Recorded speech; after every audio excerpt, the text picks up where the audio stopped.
Hello everyone. आज हम OPSC PGT के लिए बिहारी लाल, रहीम और घनानंद के बारे में कुछ वन लाइनर देखेंगे। तो सबसे पहले बिहारी लाल के बारे में।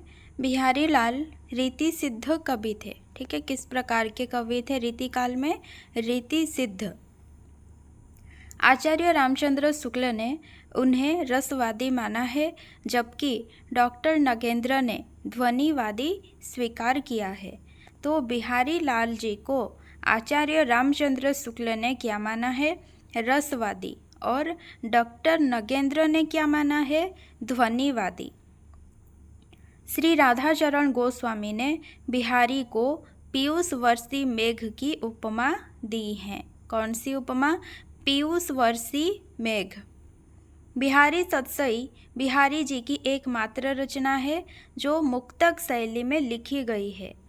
तो यहाँ पर मुक्तक शैली बहुत इम्पोर्टेंट है कि बिहारी सतसई जो है, या फिर पूछा जाता है कि बिहारी सतसई किस प्रकार का काव्य है, तो वो भी आप लिख सकते हैं कि मुक्तक काव्य है। ठीक है, तो बिहारी सतसई मुक्तक शैली में लिखी गई है और इसमें 723 दोहे हैं। 719 भी लिखा होता है, वो भी सही है। और यह उनका एकमात्र कार्य है। गागर में सागर वो नाम है जो आम तौर पर बिहारी सतसई को दिया जाता है। ठीक है, गागर में सागर भरने जैसा काम कौन किया करते थे? बिहारी लाल। सतसई की प्रशंसा में एक पंक्ति लिखी गई है, सतसैया के दोहरे ज्यों नावक के तीर, देखन में छोटे लगें बेधें सकल शरीर। कहीं कहीं पर होता है कि देखन में छोटे लगें घाव करे गंभीर। ठीक है, उसके बाद है संस्कृत के आचार्य बलदेव उपाध्याय ने बिहारी को दोहा के बादशाह कहा है। दोहा का बादशाह किसने कहा है? संस्कृत के आचार्य बलदेव उपाध्याय। श्रृंगार रस के ग्रंथों में जितनी ख्याति और जितना मान बिहारी सतसई का हुआ, उतना और किसी का नहीं। इसका एक एक दोहा हिंदी साहित्य में एक एक रत्न माना जाता है। ये किसका कथन है? बिहारी लाल के बारे में, आचार्य रामचंद्र शुक्ल का।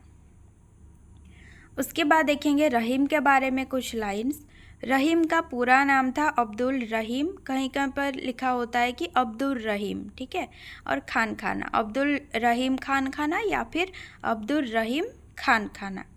रहीम के पिता बैरम खां मुग़ल बादशाह अकबर के संरक्षक थे।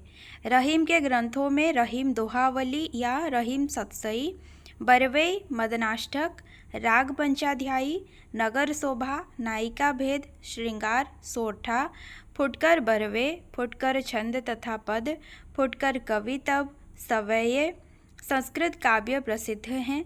रहीम मुसलमान होकर भी कृष्ण भक्त थे। रहीम ने अपने काव्य में रामायण, महाभारत, पुराण तथा गीता जैसे ग्रंथों के कथानकों को लिया है। रहीम स्वयं को रहीमन कहकर भी संबोधित किया है। क्या कहकर? रहीमन। इनके काव्य में नीति, भक्ति, प्रेम तथा श्रृंगार का सुंदर समावेश मिलता है। रहीम की कविताओं, छंदों, दोहों में पूर्वी अवधि, ब्रजभाषा तथा खड़ी बोली का प्रयोग किया गया है। रहीम ने तद्भव शब्दों का अधिक प्रयोग किया है।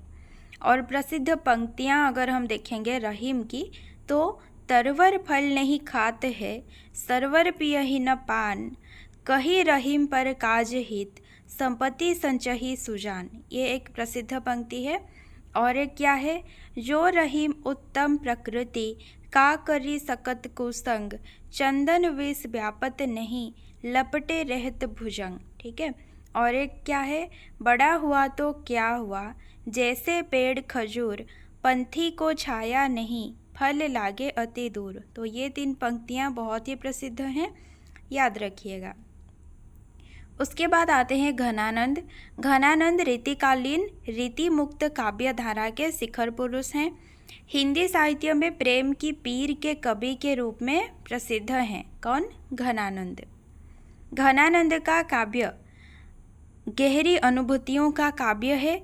इनकी अनुभूति कृत्रिम नहीं बल्कि स्व अर्जित अनुभवों से युक्त है। इसी संदर्भ में दिनकर ने लिखा है, दूसरों के लिए किराए पर आंसू बहाने वालों के बीच यह एक ऐसा कवि है जो सचमुच अपनी पीड़ा में ही रो रहा है। घनानंद मूलतः वियोग के कवि हैं। सुजान के प्रति इन्होंने विरह भोगा है, वो इनके काव्य का मूल भाव है। आचार्य रामचंद्र शुक्ल ने लिखा है, ये वियोग श्रृंगार के प्रधान कवि हैं। ये मतलब कौन? घनानंद। घनानंद का सुजान के प्रति जो लौकिक प्रेम था वो कृष्ण राधा के प्रति अलौकिक स्तर पर व्यक्त होने लगा। घनानंद ने शुद्ध ब्रज भाषा का प्रयोग किया था। आचार्य रामचंद्र शुक्ल ने लिखा है, ये साक्षात रसमूर्ति और ब्रज भाषा काव्य के प्रधान स्तंभों में हैं।